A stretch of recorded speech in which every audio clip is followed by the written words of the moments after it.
Top quality और consistent performance के लिए सिर्फ सिल्वर पंप्स। टॉप क्वालिटी और कंसिस्टेंट परफॉर्मेंस के लिए सिर्फ सिल्वर पंप्स, नाम याद रखना। नागपूर शहरामध्ये अपघातांचं वाढतं प्रमाण आणि बेशिस्त वाहन चालकांवर नियंत्रण मिळवण्यासाठी आता AI म्हणजे आर्टिफिशियल इंटेलिजन्सचा वापर सुरू झालेला आहे। नागपुरातील 10 चौकामध्ये ही यंत्रणा जी आहे ती बसवण्यात आलेली आहे, ज्यामध्ये दीक्षाभूमी, शंकरनगर, बजाजनगर चौक, अभ्यंकर नगर, अलंकार चौक, लक्ष्मीनगर, काचीपुरा या चौकांमध्ये आर्टिफिशियल इंटेलिजन्सच्या माध्यमातून सिग्नल यंत्रणा जी आहे ती नियंत्रणात येते। आणि सगळ्यात महत्त्वाचं म्हणजे एखाद्या लेननं गर्दी जास्त असेल तर ती गर्दी पाहून तो सिग्नल तेवढा जास्त वेळ चालत असतो, त्यामुळे प्रवास सुखकर होण्यास मदत झालेली आहे।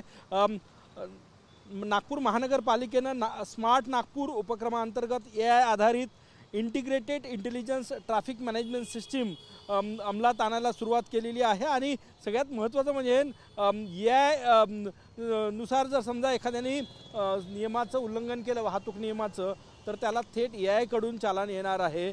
नागपूर शहरात 2026 पर्यंत सर्वत्र ही यंत्रणा जी आहे ती बसवली जाणार आहे, परंतु सध्या 10 सिग्नलवर बसवली जाणार आहे। तुम्ही बघताय ज्यांनी सिग्नल तोडला त्याच्या कडे थेट AI मार्फत चालान जाणार आहे। आणि त्यासोबतच नागपूर शहरातलं जे अनियंत्रित ट्रॅफिक होतं, वाहतुकीचे नियम तोडणारे जे बेजबाबदार वाहन चालक होते त्यांच्यावर नकल कसण्यात मदत होणार आहे। आणि सगळ्यात महत्त्वाचं 10 सिग्नलवर ही AI बेस यंत्रणा जी आहे ते सुरू झालेली आहे। आणि 2026 पर्यंत संपूर्ण शहरात नागपुरातील अपघात रोखण्यासाठी आता AI ची मदत घेतली जात आहे। आणि 2026 पर्यंत संपूर्ण शहरात ही यंत्रणा कार्यान्वित होणार आहे। कॅमेरामॅन सचिन सयामसह गजानन उमाटे, TV9 मराठी, नागपूर।